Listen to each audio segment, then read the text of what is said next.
और मृत्यु के नाम सुनते हम सभी उसमें टूट गए हैं।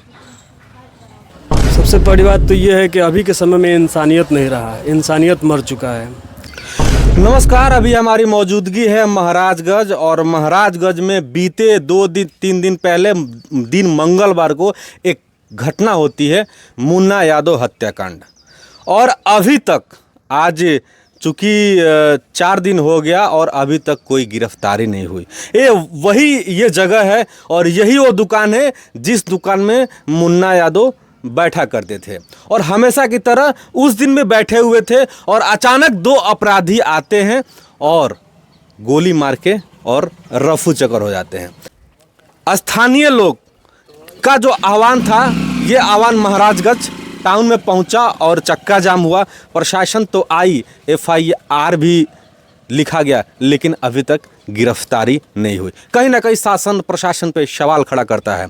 उसी क्रम में हमारे साथ है मुन्ना यादव के पिताजी। और एक बात आपको बता दूं कि मुन्ना यादव विकलांग थे और उनके पिताजी भी विकलांग हैं। और उसी दिन उनकी वाहन जो रानीपुर बढ़रिया से आ रही थी, अचानक बीच रास्ते में जो है दुर्घटना होता है और वो भी मर जाती है। आखिर सवाल ये है कि जो अपराधी हैं एक साथ कई घरों को उजाड़ने का काम किए, कहीं ना कहीं ये बहुत गलत है। आइए हम बातचीत करते हैं मुन्ना यादव के पिताजी से। तो क्या कुछ हुआ उस दिन, आप बताएं थोड़ा विस्तार से। भाई रोज़ की तरह शाम को बाज़ार जाता था मुन्ना, दुकान के अपने सामान लाता था।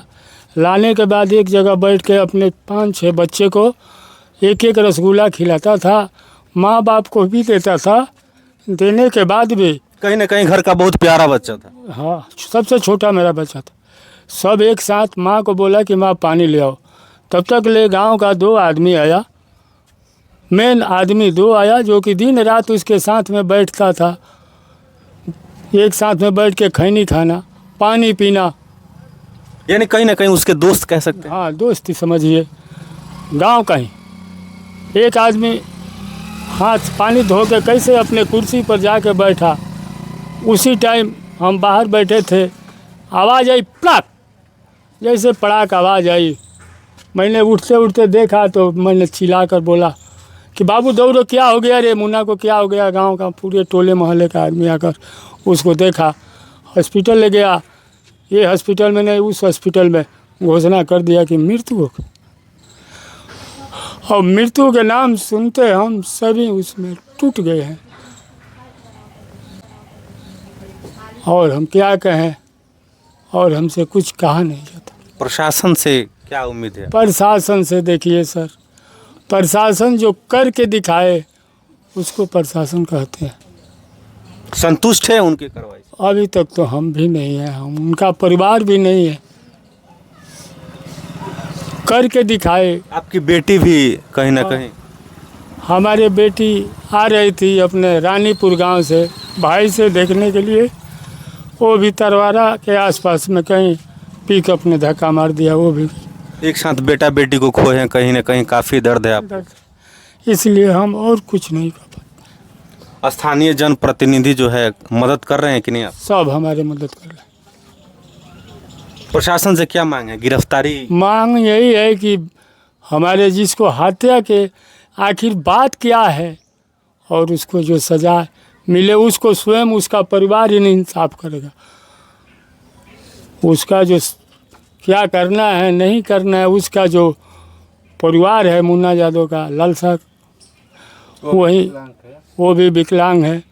और क्या कहेगी क्या नहीं कहेगी, इस पर बड़े सर लोग क्या कहेंगे। कितना बच्चे हैं? 2 बच्चे हैं, एक लड़का है एक लड़की है। दोनों ऑपरेशन द्वारा हम ज़मीन जायदाद बेच के कराए, नहीं तो ये लोग मर जाएंगे। हम लोग यही सोच के कराए कि दोनों विकलांग हैं, हंसते खेलते अपना जीवन बिता लेगा।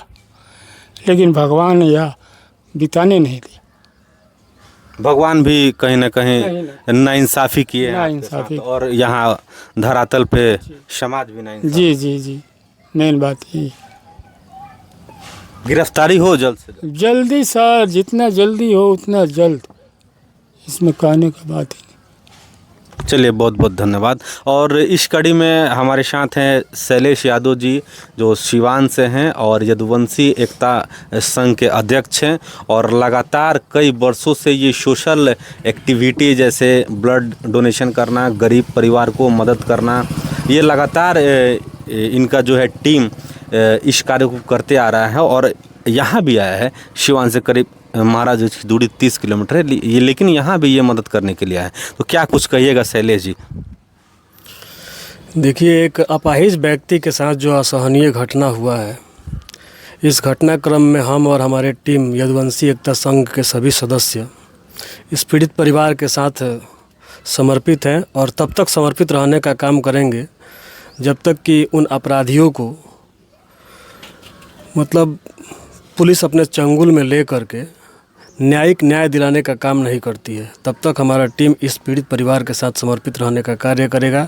और मैं प्रशासन से मांग करता हूं कि एक अपाहिज व्यक्ति के साथ इस प्रकार का जो असहनीय घटना हुआ है, और यहाँ आने के दौरान जो मुझे सुनने को मिला कि एक परिवार नहीं बल्कि उस दिन इस घटनाक्रम के पश्चात उनकी बहन भी आ रही थी उनको देखने के लिए यहाँ पे, जो कि तरवारा में एक्सीडेंट के दौरान उनका भी देहांत हो गया। तो कहीं ना कहीं यह बहुत आपत्तिजनक बात है। तो मैं बता देना चाह रहा हूँ कि प्रशासन इस चीज़ को संज्ञान में लेकर के जितना जल्दी हो सके उस अपराधी को पकड़ करके और न्यायिक न्याय दिलाने का काम करे। अन्यथा हमारा टीम और हमारे टीम के सभी सदस्य रोड जाम करके या फिर जो भी विधि व्यवस्था विकल्प होता है उसके अनुकूल इस परिवार को न्याय दिलाने का काम करें। क्या लगता है इसके पीछे क्या वजह हो सकता है? एक व्यक्ति तो खुद विकलांग है और दूसरा जो है इनके ऊपर वार होता है, क्या कुछ हो सकता है? सबसे बड़ी बात तो ये है कि अभी के समय में इंसानियत नहीं रहा है, इंसानियत मर चुका है। नहीं तो जो भी यहाँ पे अपराधी आए हुए थे वो गोली चलाने से पहले सोचते, इंसानियत अगर होती उनके दिलो दिमाग में तो ज़रूर सोचते कि एक अपाहिज व्यक्ति के ऊपर हम वैसे भी हथियार से कैसे वार कर सकते हैं, एक अपाहिज व्यक्ति के ऊपर हथियार से कैसे वार कर सकते हैं। तो ये इंसानियत मर चुका है, जिसका देन है जो कि आपको ये सब देखने को मिल रहा है। चलिए, बहुत बहुत धन्यवाद। धन्यवाद।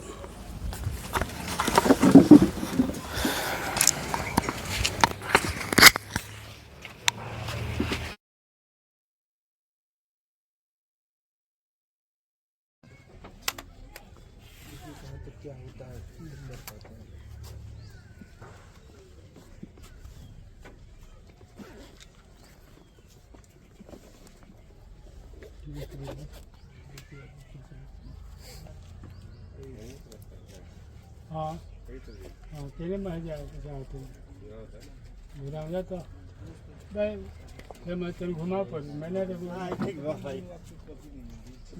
ठीक बोली सुमन चौथवा ठीक पड़ी वो खरवा पर छोड़ क्या वो अथवा पर छोड़ सुमन चौथवा